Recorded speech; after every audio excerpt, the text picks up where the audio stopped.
লন্ডনে অনুষ্ঠিত হল British Bangladeshi caterers association BBC এর বিজনেস নেটওয়ার্কিং ও গালা dinner.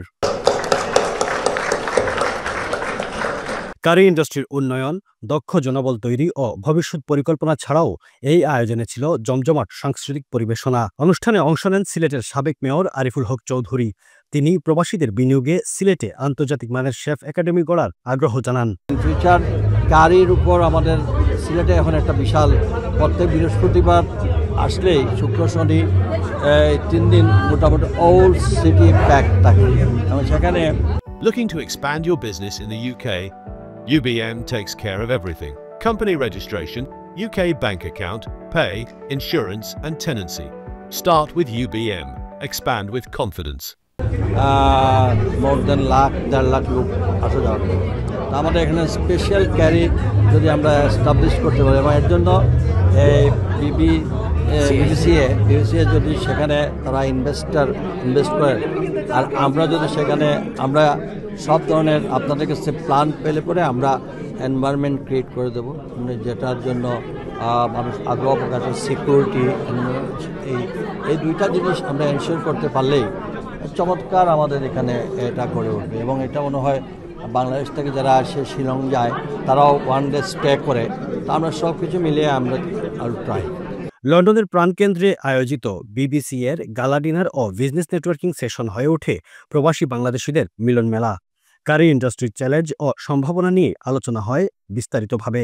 Not only to serve our members, to become a voice of our industry, and we have been lobbying for the issues including the chefs.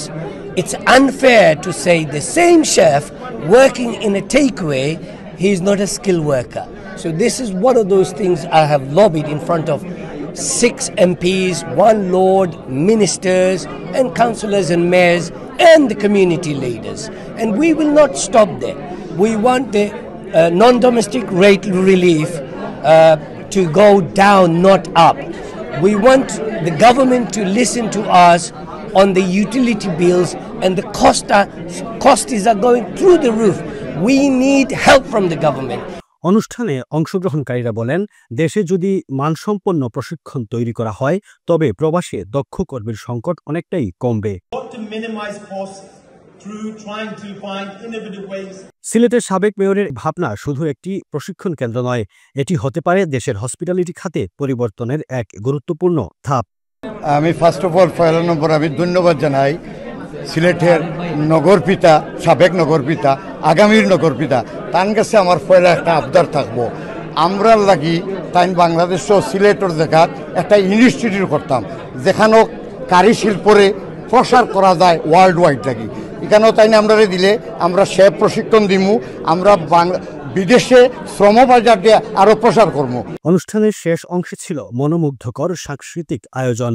প্রবাসে বেড়ে ওঠা তরুণ তরুণীদের নৃত্য ও সঙ্গীত পরিবেশনা উপস্থিত দর্শকদের হৃদয়ে ছুঁয়ে যায়। এই অংশটি প্রমাণ করে ব্যবসার পাশাপাশি সাংস্কৃতিক শিকড়ও ধরে রেখেছে প্রবাসী বাংলাদেশিরা।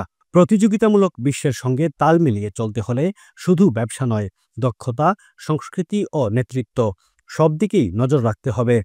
বিবিসি এর এই আয়োজনে সেই লক্ষ্যেরই বাস্তব উদাহরণ।